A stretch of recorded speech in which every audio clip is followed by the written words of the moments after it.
ഒരുപാട് കാലത്തെ കാത്തിരിപ്പിന് ശേഷം ഗുരുവായൂരപ്പന്റെ അടുത്തേക്ക് ഒരു യാത്രയുണ്ട്.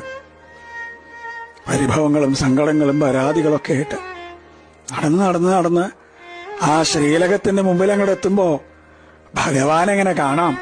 ശംഖും ചക്രവും ഗതയും പങ്കജവുമായിട്ട് ചക്രവർത്തി ഭാവത്തിലുള്ള ഭഗവാന്റെ രൂപം അതങ്ങോട്ട് കാണുമ്പോ കണ്ണ് നിറഞ്ഞൊഴുകും, തൊണ്ടയിടറും, എല്ലാം മറന്നുപോവും. പരിഭവങ്ങളും സങ്കടങ്ങളൊക്കെ. ഗുരുവായൂരപ്പാന്നൊരു വിളിയുണ്ട്. ആ സമയത്ത് ശ്രീലകത്തുനിന്നൊരു നോട്ടമുണ്ട്.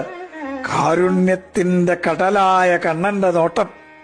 ഞാൻ ഇല്ലേ കൂടെ എന്ന് പറഞ്ഞിട്ട് ആ കണ്ണനെ ഹൃദയത്തിലേക്ക് നിറയ്ക്കുമ്പോഴേക്കും ദ്വാരപാലകർ നമ്മളെ നിൽക്കിണ്ടാവും. പക്ഷെ ആ കാരുണ്യം നിറഞ്ഞൊരു നോട്ടല്ലേ, അത് മതി നമ്മളെ പരമാനന്ദത്തിൽ ആറാടിക്കാൻ. കൃഷ്ണ ഗുരുവായൂരപ്പ.